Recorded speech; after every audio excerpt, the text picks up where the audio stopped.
Muy buenas noches con todos. Estoy muy feliz de encontrarme nuevamente con ustedes.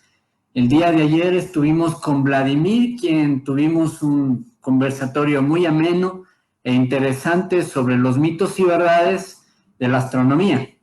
Ayer vimos un montón de cosas muy interesantes, como si la Tierra verdaderamente es plana o que el verdadero color del Sol, de qué se compone la energía oscura, el alunizaje de las misiones Apolo, si es que fueron verdaderas o falsas. La verdad es que quedaron en el aire muchas preguntas y muchos temas que por cuestiones de tiempo no pudieron ser contestadas. Sin embargo, se habló cosas muy interesantes, cosas científicas que tal vez en las redes sociales principalmente hay una desinformación, pero hemos querido en este espacio, hemos tratado al menos de informar a la gente, de dar el conocimiento sobre ese tipo de situaciones y sobre ese tipo de, de temas. Igualmente nos acompañaron bastantes personas de diferentes lugares del Ecuador, personas de Quito, personas de Guayaquil, personas de Cuenca, Manta, Ibarra, Esmeraldas y perdón si se me escapan otros lugares. Un saludo y un abrazo fortísimo para cada uno de ustedes que nos acompañaron. Igualmente nos acompañaron personas de otros países, de Argentina, México, Costa Rica, entre otros. Un saludo enorme a cada uno de ustedes.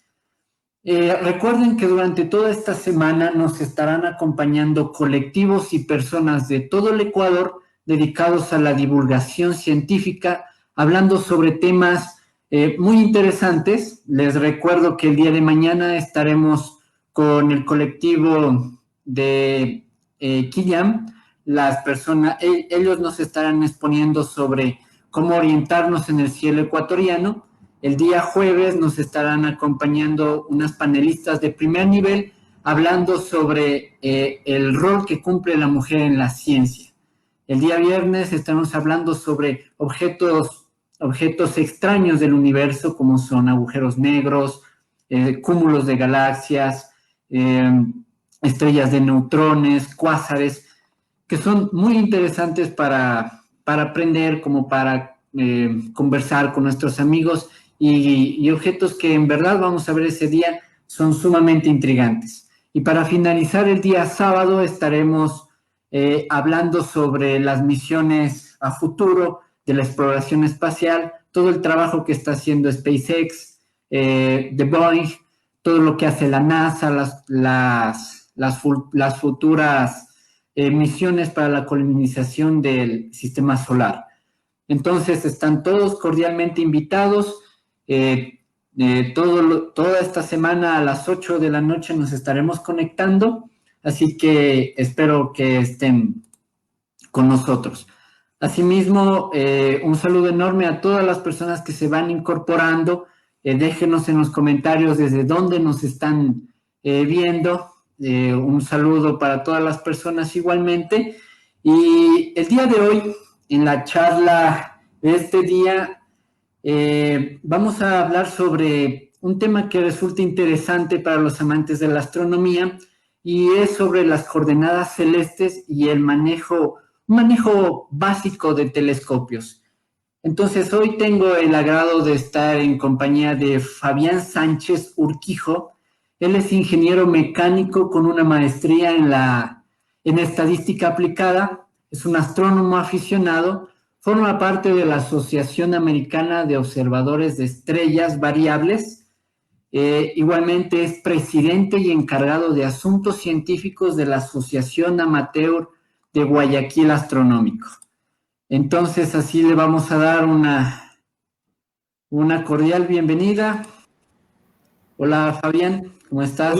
hola Mauricio, gracias. Igualmente le doy las gracias tanto a ti Mauricio como a Carlos y a los organizadores de AstroCien por efectivamente motivar y darle espacio esta semana completa para que todos los amantes de la astronomía del Ecuador y de Sudamérica y todas las personas en el mundo que se puedan conectar pues tengamos este espacio para poder compartir estas ideas, debatir conceptos y poder transmitir toda esta información que tenemos y que en esta época pues se nos ha complicado el tema de la movilización, pues y ya que lo podemos hacer online, pues me parece genial y les agradezco ante todo.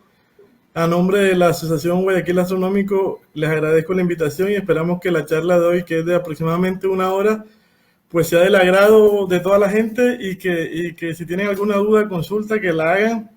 La podemos hacer mientras estoy dando la charla y al final podemos resolver todas las inquietudes. Entonces, nuevamente te agradezco, los felicito por haber generado este espacio y esperemos que mucha gente se sume y que esto nos ayude a seguir motivando a que la gente le guste la ciencia y la investigación, y en este caso la astronomía como tal. Sí, bienvenido ante todo y estaba revisando un poquito lo que es los comentarios y muchas personas nos saludan desde Quevedo, por ejemplo, Cindy Aguirre nos dice que es Júpiter entre paréntesis. Ayer hacíamos una comparación en tamaños de lo que es el sistema solar, haciendo que el Estadio Olímpico Atahualpa era nuestro sol, y justamente Cindy Aguirre nos hace acuerdo de que saludos desde Quevedo. Igualmente nos saludan desde Tambillo, desde donde supuestamente estaría el planeta Tierra. Saludos Colombia, saludos desde Ibarra, Atacames. Muchísimas gracias por seguirnos en esta noche, que vamos a hablar sobre este tema muy interesantísimo, lo que es el manejo de coordenadas celestes y de telescopios. Así que les dejo aquí con nuestro panelista Fabián Sánchez y manos a la obra. Bueno, nuevamente gracias, Mauricio.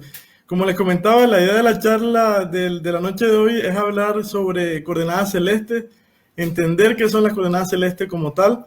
Y luego al final hablaremos de unos manejos básicos de telescopio, una información muy básica como una manera introductoria para que los oyentes y los que están viendo la transmisión pues se vayan inquietando y motivando un poquito más.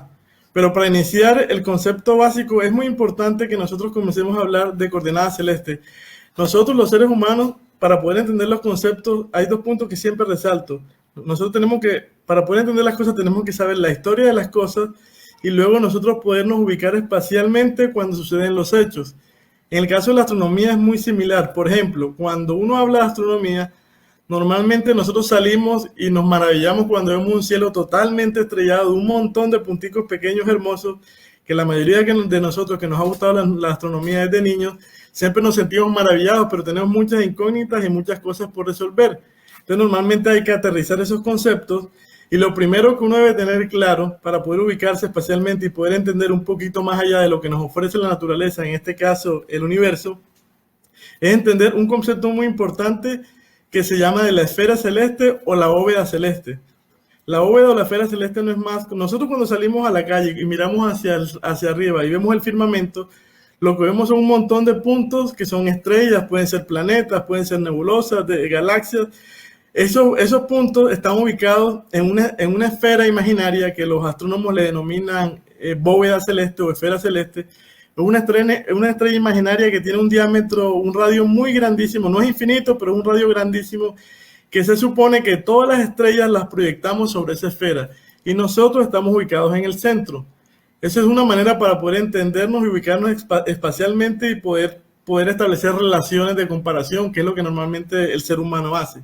Entonces, cuando hablamos de coordenadas celestes, la primera pregunta que se viene a la cabeza o que se le viene a la mente a una persona que está estudiando astronomía, o a un niño, o a un amateur, o a cualquier persona que le gusta ver las estrellas, es ese puntico que yo estoy observando, ¿dónde está ubicado? Entonces ahí es donde nace la primera pregunta. Aquí en la diapositiva que pueden estar viendo, en la parte derecha, aquí hay una gráfica donde ven a una persona efectivamente que está mirando hacia un punto, que es como especie de una estrellita que estoy señalando. Entonces la pregunta sería, ¿qué sucede? O cuáles serían de qué manera yo puedo describir la ubicación de ese punto. Entonces ahí comenzamos a hablar de coordenadas. Entonces lo primero que podemos pensar, bueno, ese punto está ubicado a una cierta distancia en la esfera celeste o en la bóveda celeste que les acabo de comentar. Pero inicialmente los astrónomos, los científicos, se imaginaron un par de coordenadas que le llamaron coordenadas altazimutales. Por ejemplo, estamos viendo esa estrella que está ubicada en este punto. Yo puedo decir que esa estrella está a una altura determinada porque si yo miro el horizonte y miro la estrella, yo puedo determinar un ángulo de elevación o una altura particular a la cual se encuentra la estrella, y que es la coordenada de altura. Pero luego, ahora, si yo quiero saber cuál sería la otra posible coordenada, yo puedo pensar en ese momento, ubicarme espacialmente y determinar cuál es el norte y el sur geográfico y trazar una línea.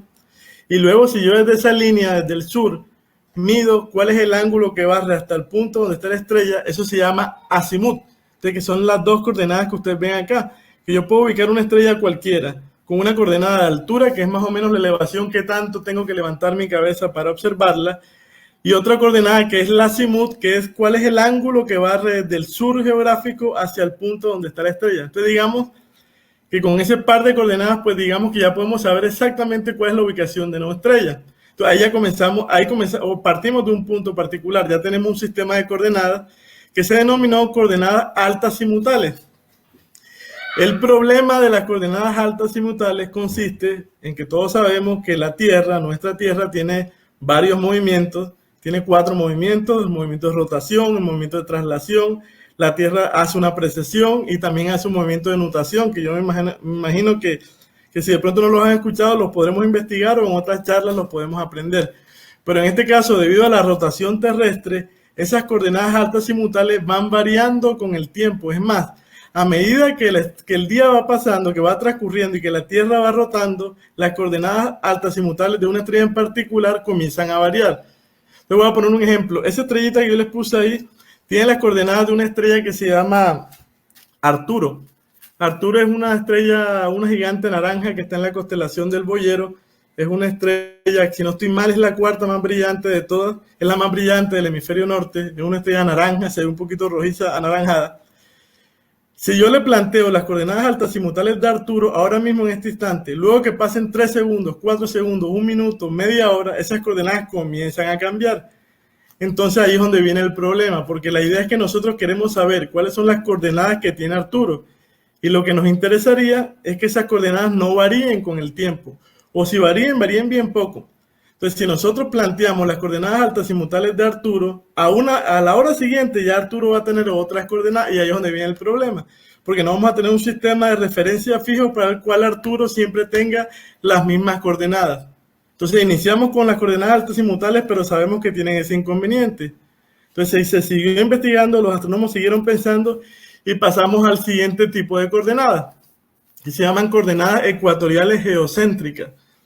El concepto es un poco complejo, pero lo voy a tratar de explicar de una manera muy sencilla. Y todos los amantes de la astronomía y los que me están escuchando, de seguro alguna vez lo han visto, porque lo que hacen las coordenadas ecuatoriales geocéntricas es establecer para una estrella, para un planeta o para cualquier objeto de espacio profundo sobre la superficie de la esfera celeste, establecer 2 coordenadas, una que se denomina ascensión recta y otra que se denomina declinación.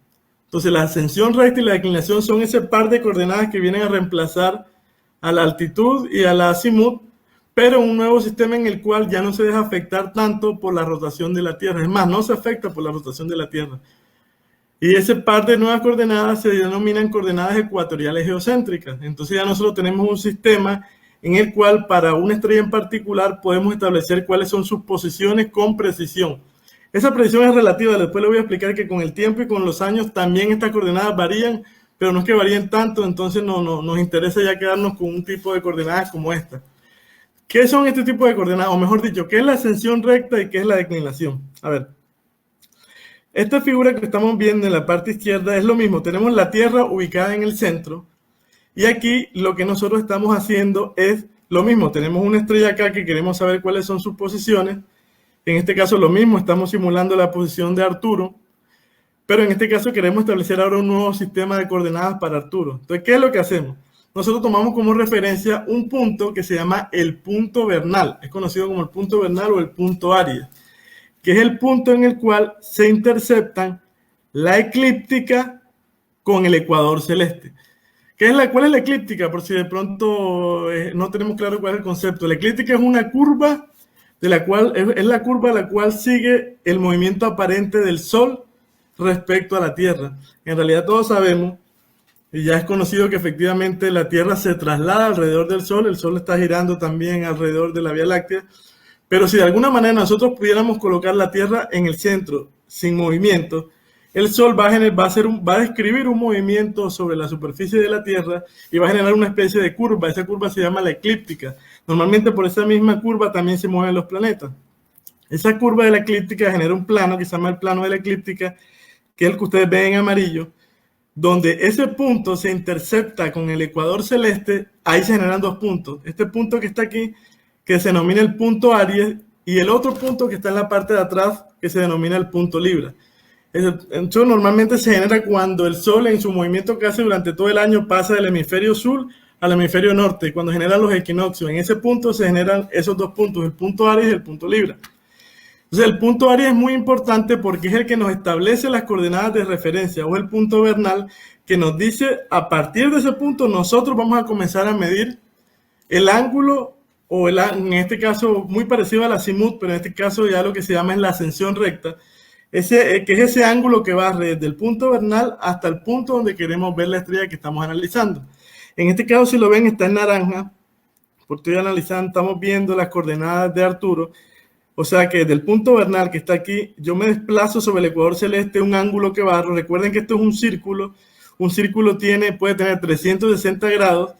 En el caso de la ascensión recta lo planteamos en horas. Decimos que tiene 24 horas el círculo completo. Y medimos el ángulo barrido en horas desde el punto Aries hasta el cruce de la meridiana de la estrella que estamos viendo con el ecuador celeste. Y esa coordenada se llama ascensión recta. Luego subimos algo muy similar a lo que llamamos ahorita altura, que es lo que nosotros conocemos como la declinación. Efectivamente, miramos exactamente miramos qué ángulo sube, qué ángulo barre, y ese ángulo lo medimos en grados, positivos hacia el hemisferio norte, negativos hacia el hemisferio sur, y es lo que se conoce como la declinación. ¿Qué ventaja tiene este sistema?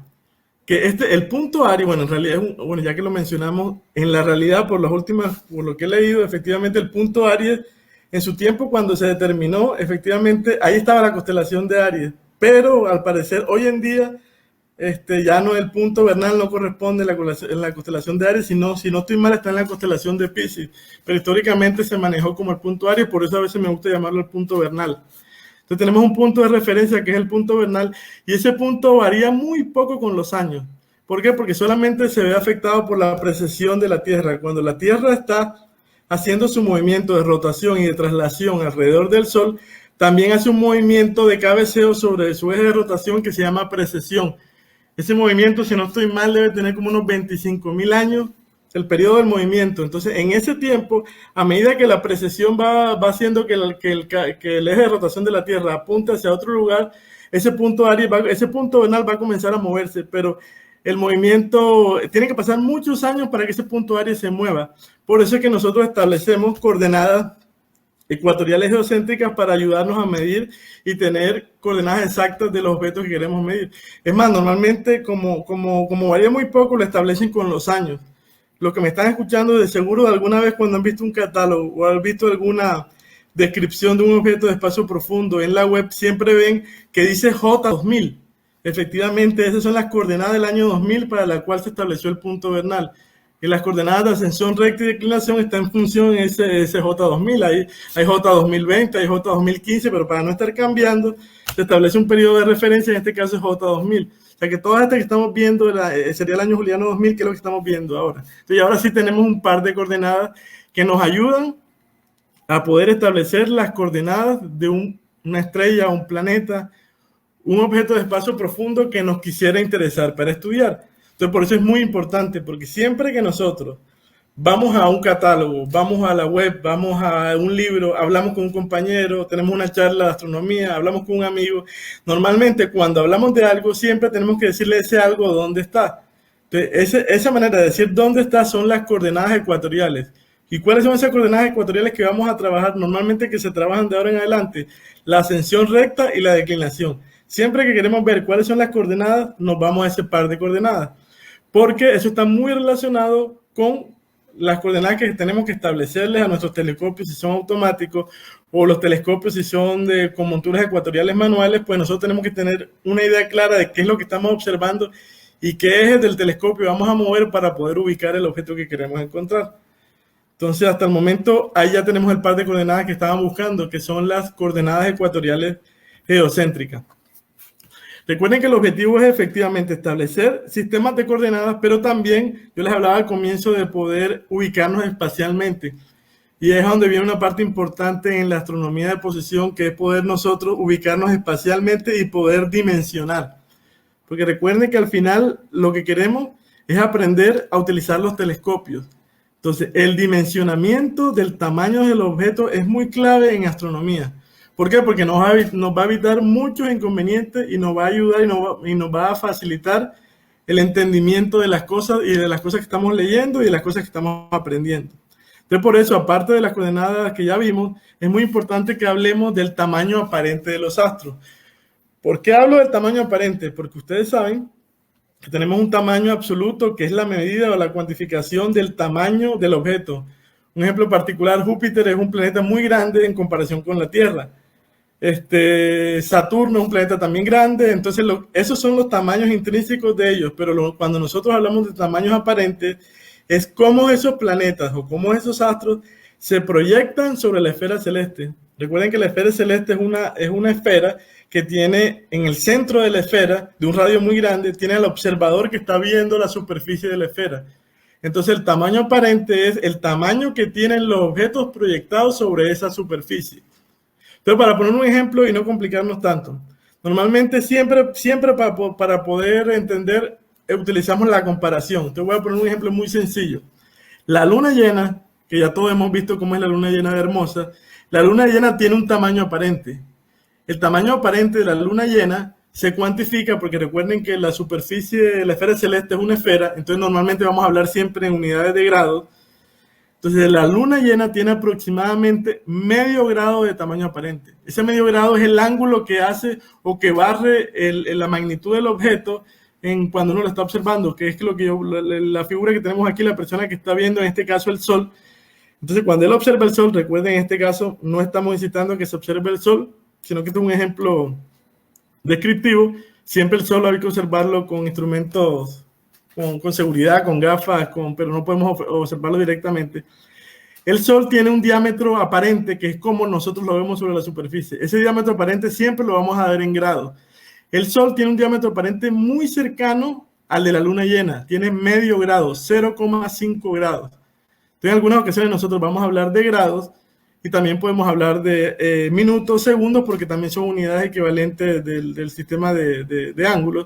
Entonces, nosotros tenemos que un grado, tenemos 60 minutos equivale a un grado. En este caso, medio grado, que es el tamaño aparente del Sol, son 30, bueno, aquí coloquen 32 minutos, 1920 segundos.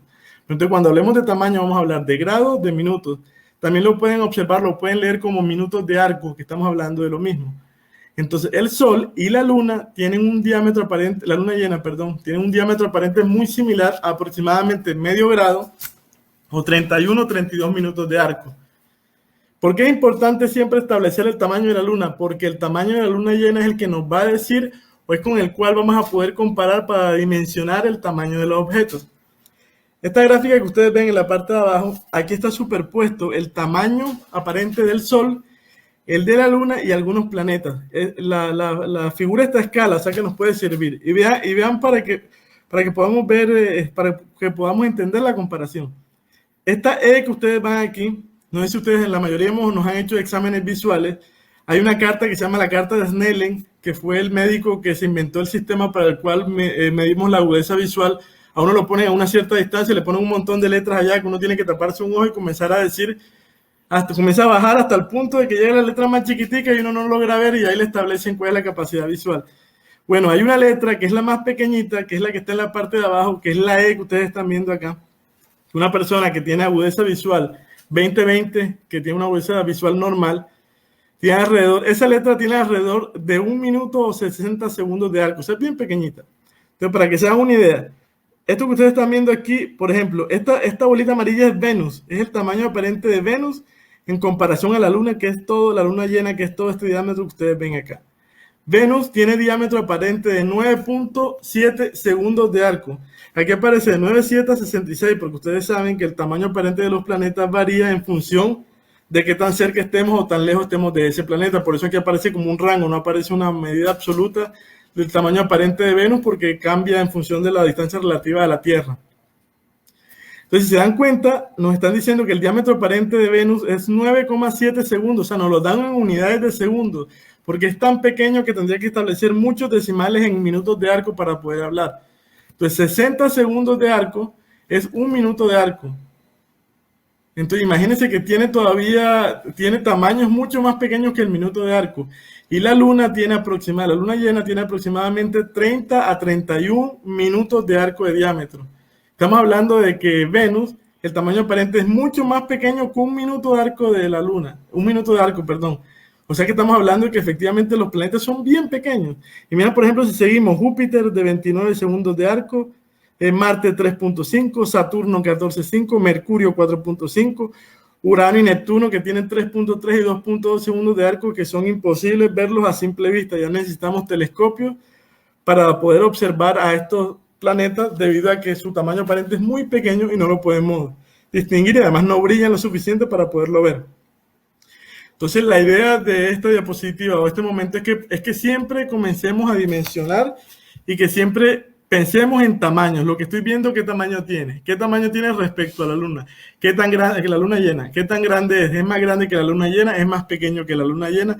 Eso es muy importante porque cuando nosotros dimensionamos los objetos que estamos observando en la esfera celeste o en la bóveda celeste, vamos a entender con mayor claridad lo que queremos aprender. Entonces, en la parte derecha ustedes ven aquí, digamos que una ayuda memotécnica de cómo poder nosotros establecer tamaños solamente a simple vista. Entonces, ¿qué es lo que nos dice la ayuda? Nosotros lo que tenemos que hacer es coger nuestro brazo derecho o izquierdo, dependiendo de lo que seamos, lo alargamos y con nuestra mano armamos esta figura.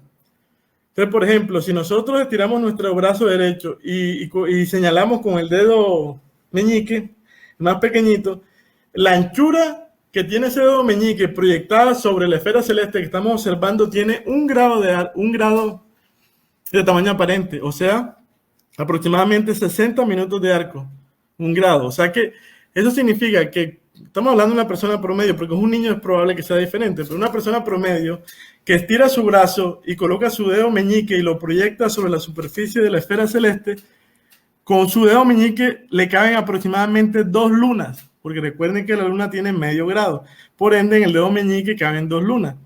Y lo mismo, si establecemos 3 dedos tenemos 5 grados, si empuñamos la mano aproximadamente hay 10 grados, si establecemos el signo, hacemos esa figura de rock and roll tenemos 15 grados. Y hay una, por ejemplo, si establecemos lo que nosotros llamamos una cuarta, en Colombia llamamos una cuarta, que es la distancia que hay entre el pulgar y el índice, cuando establecemos esa figura son 25 grados. Que esta figura que ustedes están viendo aquí, que estoy señalando, pues es una constelación, es la constelación de la Osa Mayor, que se conoce como el Carro también. Entonces la longitud o el tamaño aparente de la constelación de la Osa Mayor son 25 grados. Y de esa manera nosotros podemos dimensionar lo que estamos observando. O sea que fácilmente cuando se presentan esas conjunciones de los planetas, como la que hubo la semana pasada, que la luna llena estaba muy cerca de Júpiter, que Júpiter estaba relativamente cerca de Saturno, son cercanías aparentes. Nosotros podemos, por ejemplo, queremos decirle a un amigo, mira, estoy viendo en este momento a Júpiter aproximadamente a 5 grados. ¿Por qué? Porque coloco mis 3 dedos, los proyecto sobre la superficie, aproximadamente hay 3 grados. Cierro la mano, le empuño, hay 10 grados. De una manera muy sencilla, podemos nosotros comenzar a establecer y hablar de magnitudes y de distancias y tamaños aparentes en la superficie celeste. Por eso es importante y nos ayuda mucho a dimensionar. Entonces, en este caso, lo que los invito es a que hagamos esa experiencia de comenzar a medir tamaños. Por ejemplo, verifiquen qué distancia hay entre, cuando aparece Júpiter, qué distancia hay entre Júpiter y la Luna, o si hay una conjunción entre Júpiter y una estrella muy visible, qué distancia hay. Entonces comiencen con el dedo meñique, que es 1 grado, después con los 3 dedos, que son 5 grados, después con el puño, que son 10 grados, y así sucesivamente pueden establecer distancias y podemos dimensionar un poco más y entender con mucha más facilidad las cosas. Si se dan cuenta, cuando hablamos, lo que le hablé de las manos, siempre hablamos de grados, efectivamente, porque los tamaños aparentes son bastante grandes. Cuando comienzan a hacerse pequeños, ya hablamos en minutos de arco, y cuando son muy, muy, muy pequeños, hablamos de segundos de arco. Y ahora, para entrar como una especie de resumen de lo que vimos, los 2 conceptos que establecimos, que era el concepto de las coordenadas como tal, las coordenadas ecuatoriales geocéntricas, y el dimensionamiento del objeto, vamos a un ejemplo práctico que me gusta mucho porque, a ver, porque todos los conocemos. ¿Qué es lo que estamos viendo aquí? La mayoría de los que me están escuchando la deben conocer, y si no la conocen, les pido que la busquen en internet, que la investiguen o que salgan y la observen, que es la nebulosa de Orión, que es una nebulosa muy bonita que se encuentra en la constelación de Orión, un poquito más abajo del cinturón de Orión, que son las 3 estrellitas esas que se le conocen como los 3 Reyes Magos, las 3 Marías. Tienen un sinnúmero de nombres diferentes en diferentes culturas. Entonces, la nebulosa de Orión es una región en el espacio grandísima, inmensa, en la cual se le conoce como una guardería de estrellas, porque ahí nacen las estrellas. En las nebulosas nacen las estrellas debido a la atracción gravitatoria de la masa de hidrógeno, que hace que se genere la fusión, pero ese es otro caso que veremos en otra charla. Entonces, lo que estamos observando es el objeto Messier M42, que se conoce como la nebulosa de Orión. Es una de las nebulosas más bonitas y más grandes que hay, que es hasta el punto que es observable a simple vista. Si ustedes levantan su cabeza hacia la constelación de Orión, se dirigen hacia su cinturón, que hay 3 estrellitas, bajan un poquito la mirada y van a ver algo como una estrellita, pero al final, si tienen muy buena vista, van a ver como algo borroso. Si tienen unos binoculares, lo colocan y ven una figura espectacular, que es la nebulosa de Orión como tal. Entonces, la nebulosa de Orión tiene coordenadas. Entonces, aquí las coloqué. Las coordenadas de ascensión recta de la nebulosa de Orión son 5 horas, 35 minutos y 16 segundos. ¿Esto qué significa? Que desde el punto vernal o el punto Aries hasta las coordenadas de Orión hay un ángulo que barre de 5 horas, 35 minutos y 17 segundos, que es este que se está señalando aquí, que es esta línea roja que este es el punto Aries, 5.6 horas aproximadamente. Y tiene una declinación, que es recuerden que la declinación es la coordenada que nos establecía qué tan alto o bajo estaba ese objeto. La nebulosa de Orión tiene una declinación de menos 5 grados. La declinación es importante porque al decirnos que es menos 5 grados nos está diciendo que la ubicación aparente de la nebulosa de Orión sobre la superficie de la esfera celeste está en el hemisferio sur. 5 grados hacia abajo del ecuador celeste tenemos a la nebulosa de Orión. ¿Y qué tamaño tiene la nebulosa de Orión? Como la nebulosa no es una estrella, no vamos a hablar de un diámetro aparente ni un planeta. Supone que la nebulosa es una región en el espacio, que podemos acotarle en un rectángulo y podemos decir que aproximadamente la nebulosa de Orión tiene 65 por 60 minutos de arco. Estamos hablando de las 2 coordenadas, el largo de la nebulosa de Orión y el ancho aproximado, asumiendo que es un rectángulo, cuando en realidad no es un rectángulo, pero podemos encasillarla en esa forma. ¿Qué tamaño tiene? 65 por 60 minutos de arco. Recuerden que les decía de que 60 minutos de arco es 1 grado, o sea que la nebulosa de Orión tiene aproximadamente una luna llena de ancho por una luna llena de alto, ese rectángulo que les estoy hablando. Entonces es una nebulosa con un tamaño aparente bastante grande, porque estamos hablando de que tiene el tamaño aparente de una luna llena de base por una de ancho. Claro, cuando nosotros la observamos no la vemos tan grande, porque efectivamente nuestro ojo no tiene esa agudeza visual para poder ver todas esas regiones de hidrógeno que hay en la nebulosa, que a simple vista no la podemos observar, pero ya cuando le podemos tomar una fotografía en diferentes longitudes de onda, ya vemos la magnitud de la nebulosa. Entonces la nebulosa de Orión es una nebulosa bastante grande que está ubicada en esa posición. ¿Cuál es la ventaja?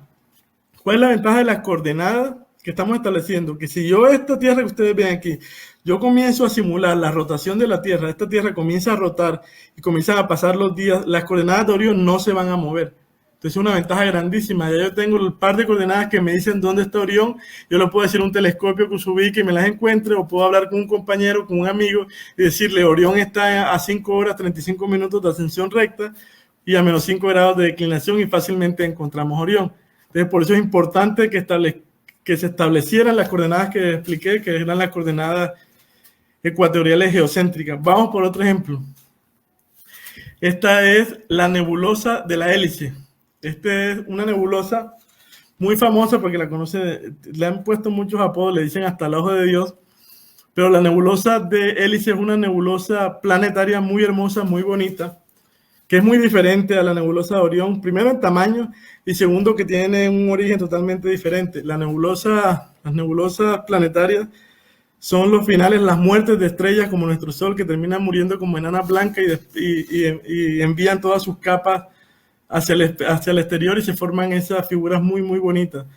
Pues le dicen nebulosas planetarias porque en su tiempo, como son tan pequeñas, los astrónomos antiguos la veían y pensaban que eran planetas. y por eso le llamaban nebulosas planetarias. Luego, con el tiempo que se crearon telescopios más potentes y pudieron observar más detalles, se dieron cuenta que no eran planetas, sino era una estrella muerta que en el centro tiene una enana blanca, y lo que están viendo como una nube de gas son todos los elementos químicos que la estrella envió al espacio cuando murió. En este caso, la nebulosa de la hélice, que es el objeto NGC 7293, lo mismo, tiene dos coordenadas. Ascensión recta, 22 horas, 29 minutos. Aquí la estoy colocando, aquí ven la estrellita, en este caso es la nebulosa de la hélice. Y se dan cuenta, tiene 22 horas, o sea, casi que le da la vuelta completa a toda la esfera. Pues recuerden que es 24 horas, o sea que el punto Aries está aquí y le tuvo que dar toda esta vuelta, casi 22 horas para llegar hasta acá. Y luego vamos, la inclinación, menos 20 grados, o sea, está bastante al sur. Bajamos menos 20 grados y ahí tenemos a nosotros a la nebulosa de la hélice en coordenadas de menos 20 grados de declinación. ¿Cuál es el tamaño aparente de la nebulosa de la hélice? Aquí lo tenemos, 25 minutos de arco, que es una de las nebulosas planetarias más grandes, porque 25 minutos de arco es bastante. Estamos hablando de casi un poquito menos que una luna llena. Pero hay nebulosas que tienen tamaños muy pequeños, hay nebulosas que tienen 1 minuto de arco, que tienen 2 minutos de arco. Entonces las nebulosas son objetos de espacio profundo muy, muy pequeños, que por eso son muy difíciles encontrarlos con telescopios de aficionados. Y efectivamente no tienen suficiente contraste como para poder observarla. Esta fotografía que ustedes están viendo son fotografías tomadas ya por telescopios de mayor potencia y con cámaras acopladas que utilizan diferentes filtros y puede hacer una composición para poder lograr ese tipo de fotografía. Entonces, nuevamente tenemos un segundo ejemplo de cómo establecemos las coordenadas de un objeto celeste, un objeto de espacio profundo, y adicionalmente cómo dimensionamos su tamaño aparente.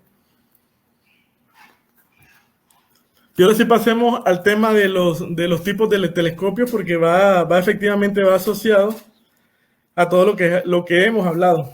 Nosotros, a ver, una de las cosas que siempre pensamos o siempre queremos cuando somos astrónomos y somos astrónomos aficionados, siempre nos interesa, lo que siempre nos lleva a la cabeza es: yo quiero un telescopio, yo quiero un telescopio. Y precisamente la experiencia que uno ha tenido y lo que hemos leído y lo que nos han dicho nuestros compañeros y lo que hemos visto, normalmente es uno de los puntos más importantes, en mi concepto, es uno de los puntos más importantes en la vida futura de un astrónomo aficionado. Seleccionar correctamente un telescopio, o mejor dicho, no seleccionar el telescopio, porque si me preguntan un consejo a mí, ¿cuál sería el mejor telescopio que podrían comprar? Es no comprar un telescopio. Compren primero un par de binoculares, maravíllense con todo lo que pueden observar con binoculares, maravíllense con todo lo que pueden observar con los binoculares, y luego sí, después ya cuando entiendan todo, ahí sí entramos al tema de los telescopios. Porque nos podemos llevar primero que todo una desilusión por una mala compra, mal asesorados en el momento que lo estamos comprando, un vendedor que no es técnico y nos quiere vender cosas que no son. Normalmente pasa y nos ha pasado, tuve una experiencia propia en eso y he escuchado muchos relatos de gente que se acerca a nosotros a decir: no, mire, yo estoy haciendo la transmisión desde Guayaquil. Aquí tenemos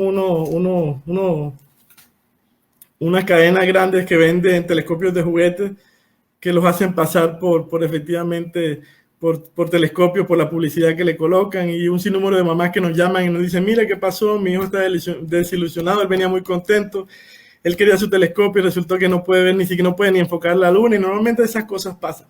Por eso siempre cuando nos llaman, lo primero que decimos es: primero entendamos los conceptos, primero ubiquémonos bien, que entendamos qué son las coordenadas celestes, qué son los tamaños aparentes de los objetos, y luego después sí pasamos poco a poco a entender qué es un telescopio y qué es lo que vamos a observar con un telescopio para al final no desilusionarlo. Y vuelvo y les digo, la mejor sugerencia es: antes de un telescopio, consíganse unos binoculares bastante buenos, que con eso van a disfrutar y van a observar un montón de cosas. Y luego ahí sí se pasa a los telescopios. Entonces, para hablar de los telescopios, hay de diferentes tipos. Recuerden que esto es una charla básica, no vamos a entrar en tanto detalle. El primer telescopio que se conoció es un telescopio que se llama el telescopio refractor, que consiste en un tubo en el cual tiene una lente. Normalmente el telescopio refractor se piensa o se cree que el que lo inventó fue Galileo, pero en realidad Galileo no fue la primera persona o no tuvo la patente del telescopio. El telescopio fue inventado por un alemán apellido Lippershey, que construyó unas lentes e hizo su telescopio. Y Galileo en 1606, 1608 aproximadamente, no recuerdo el año, tomó ese invento que ya existía y se creó o se fabricó su propio telescopio, que es el que estamos viendo acá.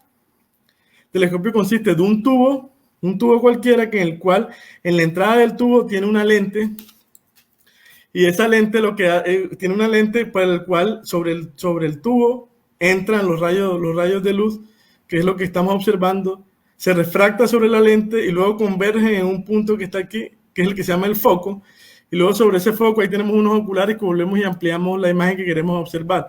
Pero en resumen, ¿qué es lo que hace un telescopio? Un telescopio lo que hace es magnificar el tamaño de los objetos en función de un mecanismo de colocar una lente que lo que hace es que recibe luz y la enfoca en un punto. Entonces, el telescopio que utilizó Galileo efectivamente era de ese tipo, el telescopio refractor, también le conocen como el telescopio de Galileo, que es un telescopio que era un tubo que tenía una lente. Entonces, cuando hablamos de telescopios, los telescopios, para poder señalarlos, poderlos describir, tenemos dos parámetros muy importantes, que son el diámetro del telescopio, que es el diámetro de la apertura. Normalmente los telescopios son tubos cilíndricos. ¿Cuál sería el diámetro de ese cilindro, la boca de ese diámetro? Porque ahí es donde está la lente. Ese sería el primer parámetro, el diámetro. Y el otro parámetro importante es la distancia focal, que podríamos relacionarlo con el largo del telescopio. ¿Qué tan largo es? O sea, la distancia que hay desde el lente hasta el punto donde se hace el foco de las imágenes. Entonces, y está relacionado con el largo del telescopio. Telescopios muy largos tienen distancias focales muy largas, y telescopios de bastante diámetro pues tienen apertura grande. ¿Por qué es importante que el telescopio tenga un diámetro grande, una apertura muy grande? Porque entre más grande sea el telescopio, la apertura del diámetro, entre mayor magnitud tenga, vamos a dejar pasar mayor cantidad de luz, y por ende vamos a poder observar objetos más tenues o más difusos. Por eso se dice que los telescopios son luminosos entre mayor sea el diámetro de la apertura, porque tenemos una apertura mayor que está captando mayor rayos de luz, y esos rayos de luz los vamos a amplificar, y al final es lo que nos va a revelar la imagen que es difusa o que es oscura, que a nuestra simple vista no podemos observar. Efectivamente, lo que hizo Galileo fue hacer un telescopio de ese tipo. Lo fabricó, no recuerdo el diámetro del telescopio de Galileo, pero con ese telescopio Galileo revolucionó la ciencia y revolucionó la astronomía. Porque no solo Galileo se construyó un telescopio, sino que tuvo la brillante idea de coger ese telescopio y hacer lo que todos no hacían. Normalmente los telescopios en su tiempo lo utilizaban para ver, por ejemplo, para ver el campo, para ver los animales, para ver de lejos en la Tierra. A Galileo se le ocurrió esperar que fuera de noche y con su telescopio comenzar a observar las estrellas. Y de esa manera fue que se dio cuenta, observando la luna, que la luna no era una esfera perfecta, sino que efectivamente tenía irregularidades, que no era un sólido platónico y nada de esas cosas. Y luego también se dio cuenta de que Júpiter como tal, cuando comenzó a observarlo, se dio cuenta que Júpiter era un planeta, ya se tenía una idea de los planetas, que eran 5 y que no eran estrellas normales, sino que eran estrellas errantes o planetas como tal. Y Galileo también, observando Júpiter, se dio cuenta y vio las lunas galileanas, que son las que conocemos hoy en día como las lunas galileanas, porque él las observó y se dio cuenta que había unos punticos alrededor de Júpiter, pero como era Galileo, le dio curiosidad y las estudió durante 7, 8, 9, 10 días, y se dio cuenta que esos punticos en realidad estaban girando alrededor de Júpiter, y estableció y pudo concluir que en realidad no eran estrellas de fondo que estaba observando, sino que eran propias lunas que estaban girando alrededor de Júpiter, y de esa manera se dio cuenta que Copérnico tenía razón y comenzó toda la revolución de la ciencia. Esos son el tipo de telescopio refractor. El problema que tienen esos telescopios refractores es que tienen diferentes problemas. Uno de los principales es que presentan lo que se llama aberración cromática, que luego más adelante en otra charla lo investigaremos a fondo. Y otro de los puntos más importantes es que entre más diámetro quiera colocarle un telescopio refractor, el lente que tengo que utilizar tiene que ser mucho más grande. Y es muy difícil o muy costoso fabricar lentes de diámetros tan grandes, entonces era muy complicado hacerlo. Y en ese momento entra el segundo tipo de telescopio que más conocemos, que es el que se llama el telescopio reflector, o el telescopio newtoniano, porque efectivamente lo inventó Isaac Newton, otro genio de la historia de la humanidad. Isaac Newton efectivamente construyó un nuevo tipo de telescopio que se llama telescopio reflector. Ya no utiliza el principio de refracción de la luz, sino de reflexión. Ya no utiliza lentes, sino utiliza espejos. pero los parámetros son los mismos. El telescopio es un tubo, el cual tiene un diámetro y tiene una longitud que efectivamente corresponde a la longitud focal. Entonces lo que tenemos en realidad en el telescopio reflector de Newton es que por la boca del tubo lo que entra es la luz que viene del objeto que estamos observando y va hacia el fondo y se refleja sobre un espejo esférico, cóncavo, de diferentes tipos. Ese espejo lo que hace es, por su geometría, lo que hace es que refleja, porque recuerden que es un espejo, refleja los rayos de luz y los converge hacia un punto que se llama el foco. Y efectivamente esos rayos de luz convergen en este punto que se llama el foco, y en ese punto a Newton se le ocurrió colocar un espejo plano en diagonal, y ese espejo plano lo que hace es proyectar la imagen de que se refleja hacia un punto que está aquí que se llaman los oculares, que es donde nosotros colocamos nuestro ojo para poder observar. En ese punto donde se coloca el ojo para observar, va un elemento del telescopio que se llaman oculares, que es un par de lentes o unos juegos de lentes que lo que sirven es para amplificar efectivamente el tamaño aparente del objeto que estamos observando. O sea que, en resumen, la capacidad de un telescopio está por su diámetro o su apertura. Entre más grande sea, va a recibir más luz y vamos a poder ver objetos más difusos. Y su distancia focal, que es la longitud que tiene, digamos que es la longitud equivalente. No siempre es así, porque hay unos tipos de telescopios que tienen distancias Barlow, tienen lentes Barlow, que lo que hacen es que acortan su longitud, pero digamos que la distancia focal equivalente es diferente.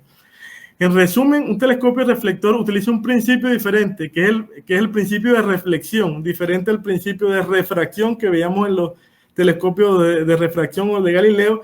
El telescopio newtoniano o reflector utiliza un espejo. Entonces, estos tipos de telescopios tienen ciertas ventajas, que efectivamente son más económicos porque los espejos son más fácil configurarlos y fabricarlos. Los diámetros son más grandes normalmente que los telescopios refractores para un aficionado normal.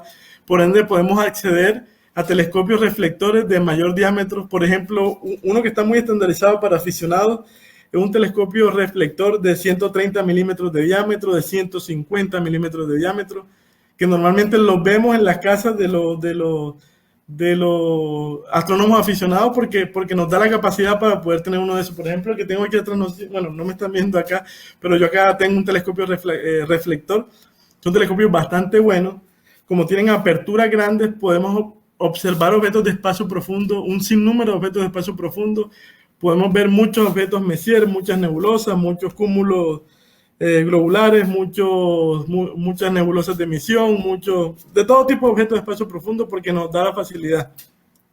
Normalmente los telescopios refractores, los de Galileo, sirven mucho para observación planetaria, porque si nosotros tenemos para una apertura fija de un tipo de telescopio, entre mayor sea la longitud focal, vamos a tener mayor cantidad de aumentos. Entonces, en ese caso, pues los telescopios refractores sirven bastante para observación planetaria. Pero normalmente el aficionado de astronomía siempre quiere ver muchas cosas. Entonces, si nosotros nos limitamos solamente a ver los planetas, que son 8, llega un momento que ya hemos visto 50 veces a Júpiter, 60 veces a Saturno, 30 veces a Marte, a Venus lo hemos visto un montón de veces, y llega un momento que se nos cierra el rango de disfrutar ese telescopio, y por eso los refractores de pequeño diámetro se quedan cortos, y por eso pensamos en reflectores de un poquito de mayor diámetro, porque ya nos dejan ver nebulosas, ya nos dejan ver estrellas dobles, ya nos dejan ver un sinnúmero de cosas adicionales que son muy bonitas a observarlo. Entonces, nuevamente tenemos dos tipos de telescopios: el refractor de Galileo, aunque Galileo no fue el que lo inventó, y tenemos el reflector de Newton, que es el que les estoy mostrando acá, que utiliza el principio de reflexión con un espejo. Y luego hay otros tipos de telescopios que son más costosos, porque en realidad son más compactos, que es en realidad un diseño nuevo, que se llaman catadióptricos. De catadióptricos hay muchos. Uno de los más famosos es el catadióptrico tipo Smith.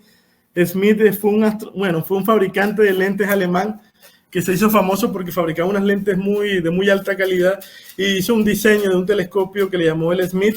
Luego hicieron ciertas modificaciones, hay uno que se conoce como Smith Cassegrain y varias cosas de esas. Pero el principio de un telescopio catadióptrico tipo Smith es que efectivamente conjuga lentes con espejos y se hacen mucho más compactos. Pero ¿qué es lo que sucede? Nosotros tenemos una lente que se llama una lente correctora, que recibe la luz y luego se refleja sobre un espejo, luego ese espejo se refleja por otro que está acá, y luego se refleja por otro. Al final, ¿qué es lo que nos garantiza?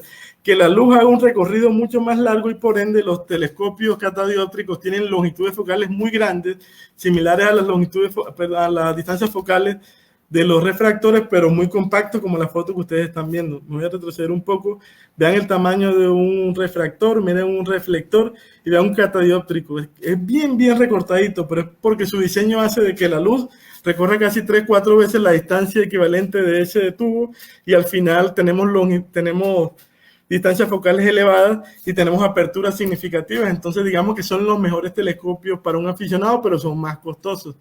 Son mucho más costosos, casi que no duplican, pero estamos hablando que pueden ser casi un 30, un 35, 40% más costosos que un reflector de su mismo diámetro. Pero son telescopios muy buenos, muy potentes, que si tenemos la facilidad de poder acceder a ellos, pues sería genial. Este es el diseño entonces Smith. También hay Smith Cassegrain, también diferentes tipos, pero todos son catalogados como tipos de telescopios catadióptricos. Y para terminar, digamos aquí una pequeña, no son fórmulas complejas, pero es una manera sencilla de entender algunos conceptos importantes y básicos. Todo lo que hablamos al final se traduce en varios parámetros importantes de los telescopios. Uno que se lo mencionaba es la distancia focal. Relacionan siempre qué tan largo es el telescopio, como para poderlo entender, pero en realidad es la distancia que hay desde el punto donde se reflejan o se refractan los rayos de luz que queremos observar hasta donde hacen foco, que normalmente están relacionados con el largo del telescopio.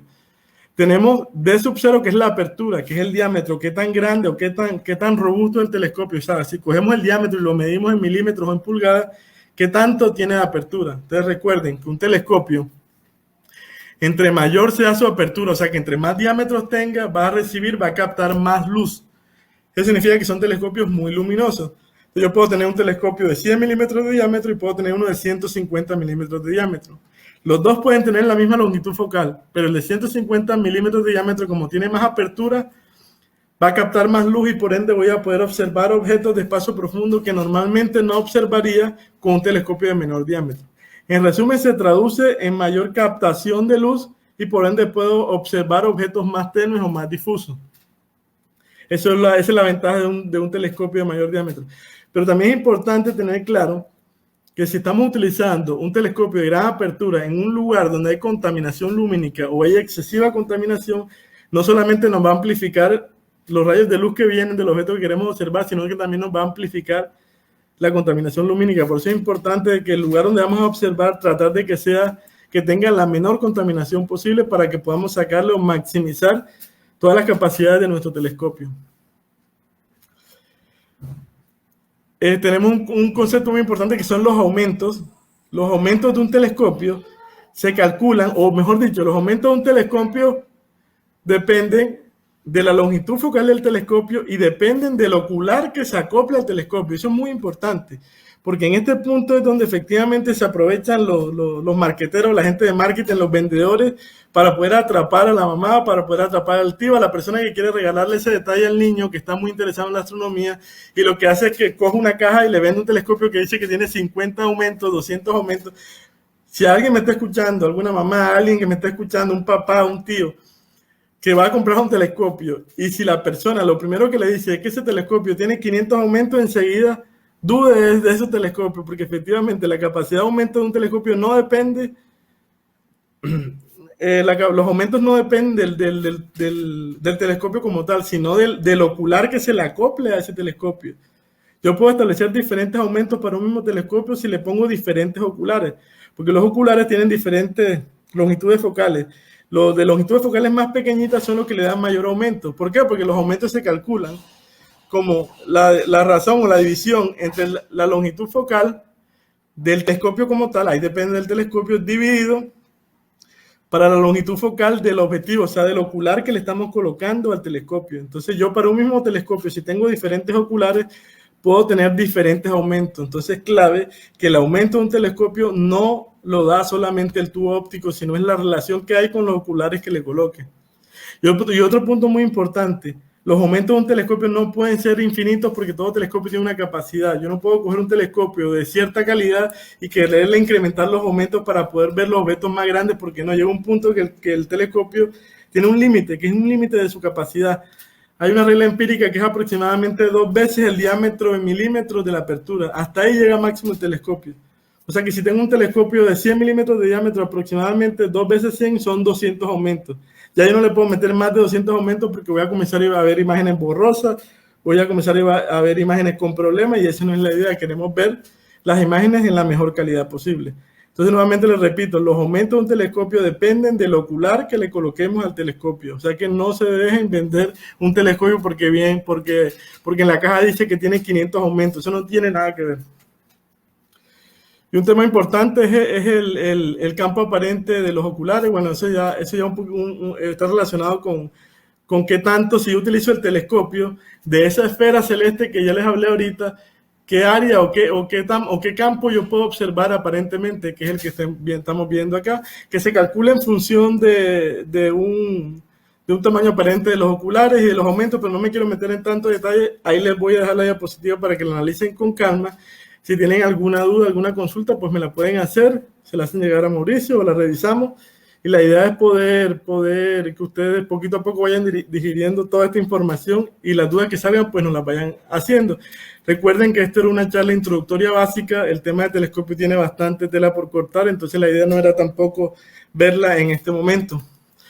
Y para terminar, los invito a que efectivamente, con todo esto que vimos y con todo esto que hablamos de las posiciones, de los tamaños aparentes de los telescopios, si ya tienen algún telescopio, es más, a simple vista lo pueden observar, los invito a que busquen en internet, investiguen acerca de un catálogo que se llama el catálogo Messier.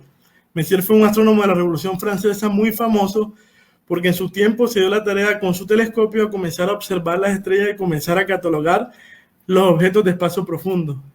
Messier hizo un trabajo espectacular y Messier catalogó, si no estoy mal, como 110 objetos Messier.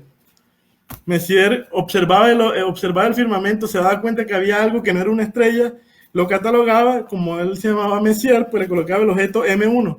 El primer objeto que catalogó Messier era la nebulosa del Cangrejo, que es la que ustedes ven aquí como el objeto M1. Esta tabla es muy bonita porque aparte de que te dice el objeto, te dice cuál es su tamaño aparente, cuál es su magnitud. Por ejemplo, aquí la nebulosa del Cangrejo nos dice que tiene una magnitud aparente, o sea, un brillo de 8.2, y tiene un tamaño aparente de 6 por 4 minutos de arco. Y acá arribita te dice la constelación en la cual se encuentra, la constelación de Tauro, si no estoy mal. Entonces Messier lo que hizo fue que catalogó todos los objetos que encontró, creo que eran 110, y al final les puso nombre. Aquí hay una historia muy interesante y muy bonita, porque cuando Messier catalogó todos los objetos, Messier le llamó nebulosas a un montón de objetos que encontraba. Esto está organizado, así no fue el orden que Messier los encontró. Mire que aquí dice 1 y el objeto Messier 2, si no estoy mal, es un cúmulo globular, está aquí abajo. Sino que luego se organizó como especie de una tabla periódica y se juntaron las nebulosas con las nebulosas planetarias, con las galaxias, con los cúmulos globulares y con los cúmulos abiertos en la parte de abajo. Pero lo bonito que les mencionaba era que Messier, cuando descubrió todo esto que está acá, Messier a todo esto le llamó nebulosas. Es más, en su tiempo Messier murió y muchos astrónomos famosos murieron pensando que las galaxias eran nebulosas. Era un tipo de nebulosas especiales que le llamaban nebulosas espirales.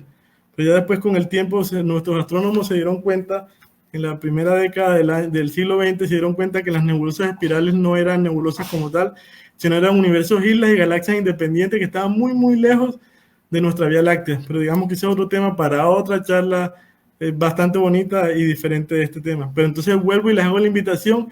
Busquen los objetos Messier y deleítense con la belleza que nos depara el firmamento y la bóveda celeste. Entonces ahí terminamos. Muchísimas gracias. Mauricio, no sé si ahí doy paso a... Ahí terminamos la charla. Muchísimas gracias.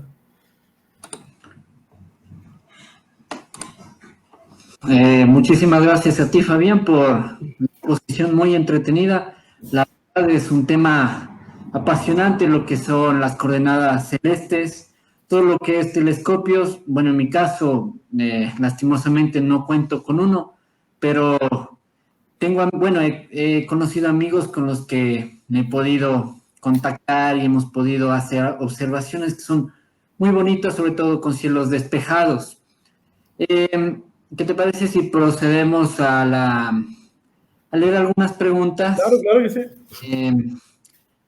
Nos preguntan, si quiero comprar un telescopio, ¿dónde lo compro? Eso es una... Sí, eso es típica. La persona está en Ecuador, sí. Sí, sí, de Ecuador. Bueno, mira, en Ecuador, a ver, en Ecuador lastimosamente tenemos ofertas limitadas. En Ecuador, bueno, aquí pues, le voy a responder la pregunta. O sea, efectivamente no hay lugar. El único lugar que yo conozco, digamos que es medio técnico, que no son muy especializados, pero traen equipos buenos, es un lugar en Quito que se llama Equipos Cotopaxi, si no estoy mal. Ellos venden equipos de media gama que son bastante buenos y tienen buenas prestaciones. Son un poquito costosos, pero son buenos. Por ejemplo, lo ideal sería que lo puedan conseguir en Amazon y poderlo traer, porque efectivamente los precios se reducen a la mitad y al final los gastos de envío creo que han mejorado bastante y creo que sale mejor comprarlo en los Estados Unidos, traerlo por Amazon, nacionalizarlo acá, pagar los impuestos que se deban pagar y al final tiene un muy buen telescopio con garantía y de las mejores prestaciones. Sugiero que si es para aficionados se compren telescopios reflectores entre diámetros de 127 y máximo 150 milímetros de diámetro. No compren más de eso porque primero que todo van a ser más costosos y segundo no le van a poder sacar el provecho aquí en Ecuador porque hay mucha contaminación lumínica. Pero para responder la pregunta, efectivamente, en Ecuador como tal, en Quito, si no estoy mal, en Cumbayá hay un local y ahí lo pueden conseguir. Ellos tienen buenos equipos, tienen como 3 o 4 tipos de equipos diferentes y si tienen dudas adicionales nos pueden escribir a la asociación y nosotros les ayudamos como hacemos con todo. Muy bien. Otra pregunta de Fabián Sánchez nos dice, bueno, Fabián Sánchez, tu tocayo. Sí, tocayo. Pero Sí, tocayo. Dice, ¿cómo podemos poner a punto, orientar nuestro telescopio para la observación astronómica y astrofotografía si no tenemos la referencia de la estrella polar desde nuestras latitudes ecuatoriales, considerando que el polo sur que está cerca de la estrella Sigma o Octantis de brillo y es difícil ubicarla en el cielo sur? Bueno, en ese caso es bastante compleja la pregunta, pero hay diferentes métodos. Por ejemplo, uno que tiene error, pero lo que se podría hacer es efectivamente lo que se llama poner en estación el telescopio. Y lo que se hace normalmente el telescopio es que se ubica, bueno, se coloca el telescopio y si de alguna manera podemos tener una brújula. Una brújula tendemos a orientar el telescopio hacia el norte y el sur y lo que hacemos el eje de ascensión recta lo tendemos a direccionar en ese sentido.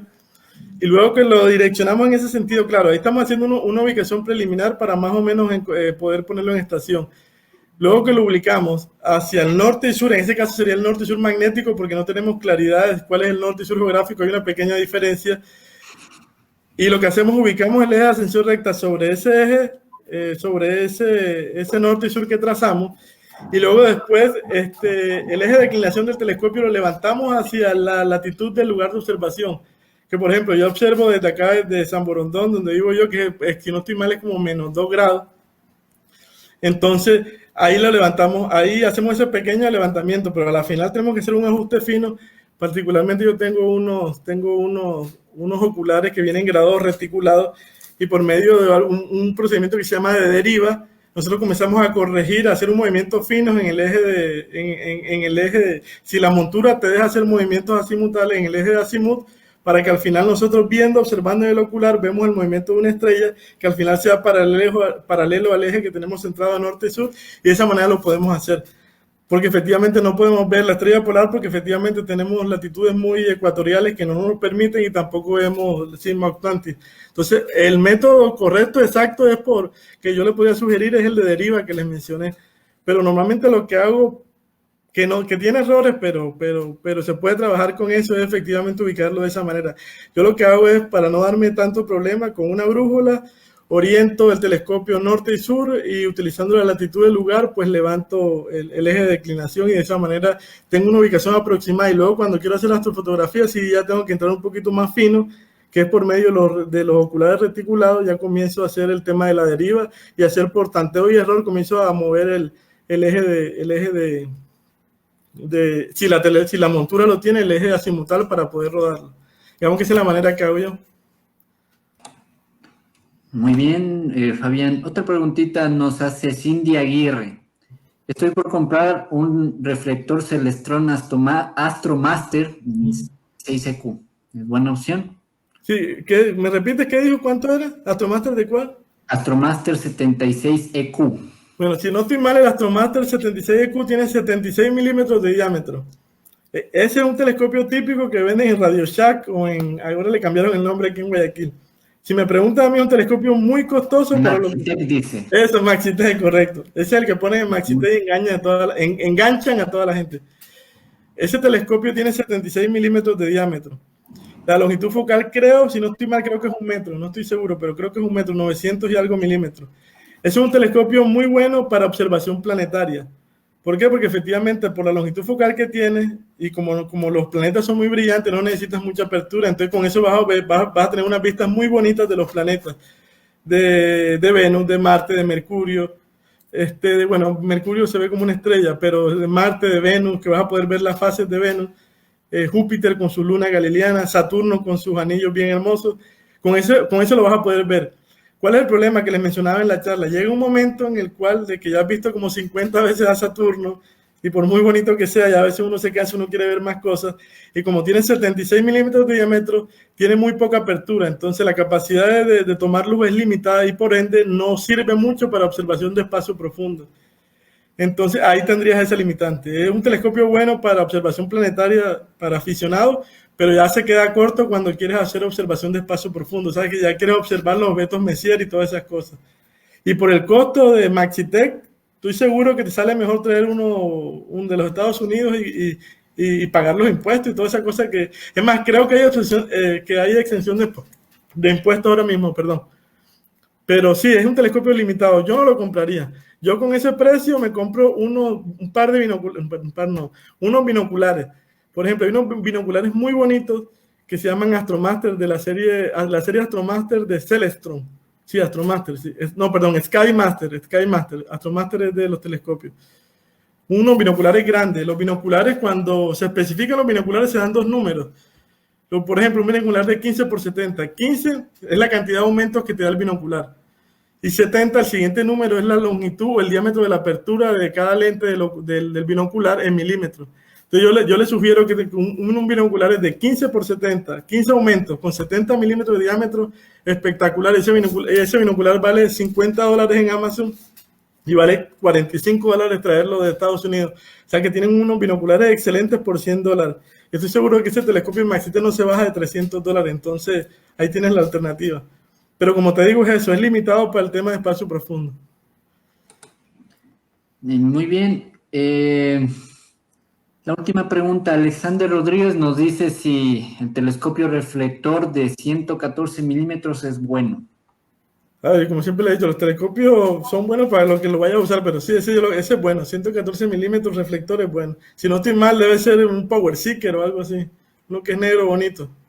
Ese telescopio, bueno, y también es importante, clave, el tema de la montura, porque no solo es el tubo óptico como tal, sino también la montura sobre la cual, claro, como era básica la charla, no hablamos de monturas, pero hay monturas ecuatoriales y hay monturas altasimutales.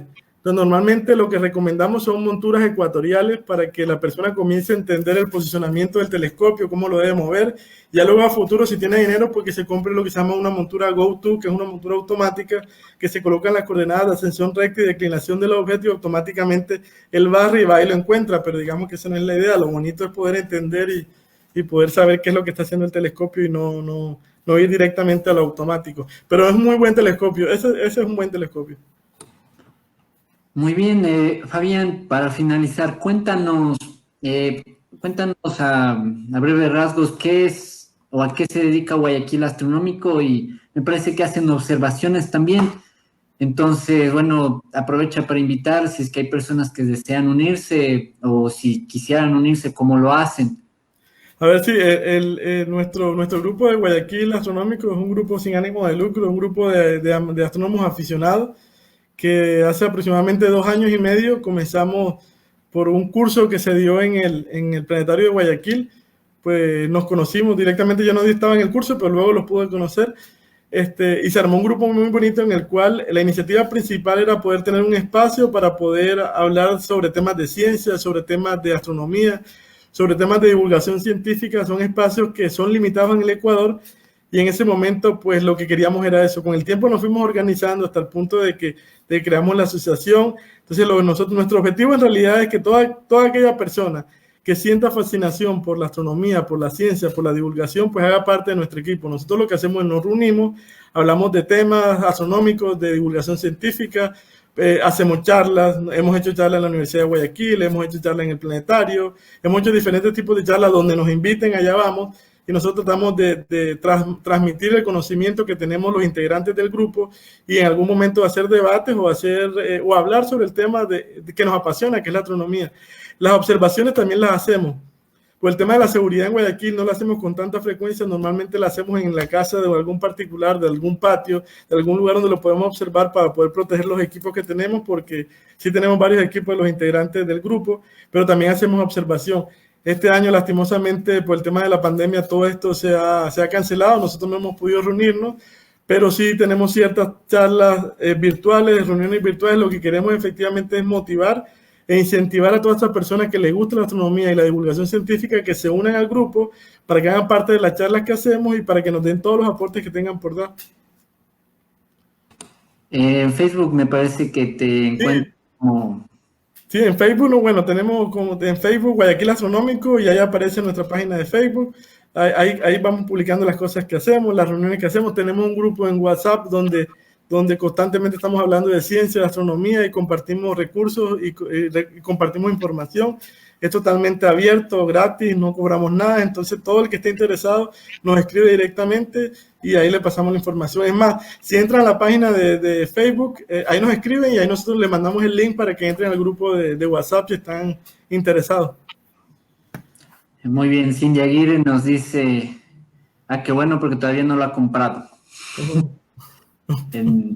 Bueno, y también les comento de que si nos escriban al Facebook y ahí le damos los WhatsApp y cualquier asesoría que necesiten, con gusto se la damos para que al final hagan una compra buena que les guste y que les perdure y que puedan observar lo que les apasiona.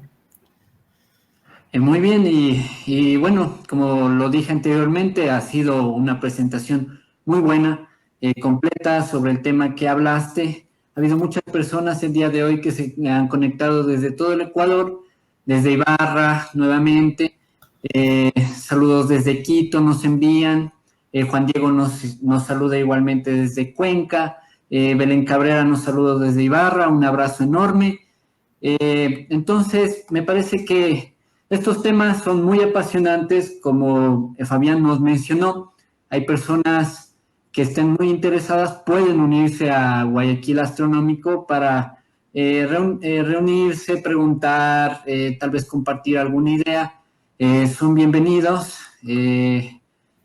Y pues lastimosamente el tiempo no nos da para más, así que tenemos que irnos. No sin antes agradecerte a ti, Fabián. Ha sido una exposición muy buena. Tal vez deseas añadir algo más. No, nuevamente darle las gracias por la invitación y invitar a todos a que nos puedan seguir y estén pendientes de las redes sociales para cualquier evento que nosotros o ustedes podamos hacer en conjunto. Perfecto. Nos saludan igual desde Esmeraldas, desde Durán, Guayaquil. Muchísimas gracias por estar aquí. Igualmente yo quiero invitarles esta semana nuevamente a nuestra Semana de la Astronomía y la Ciencia. Mañana estará Kilian aquí, serán nuestros invitados, habrá 2 exponentes hablando sobre orientación en el cielo ecuatoriano. Es algo muy fascinante, muy bonito. Cuando nosotros tal vez salimos a acampar o salimos a ver el cielo, es muy chévere saber el nombre de las estrellas, el nombre de las constelaciones. Entonces, así que mañana conéctense por favor a esta misma hora y los esperamos y muchísimas gracias por estar aquí. Gracias, Fabián, igualmente. Gracias, Mauricio, que esté muy bien. Buenas noches. Buenas noches a todos.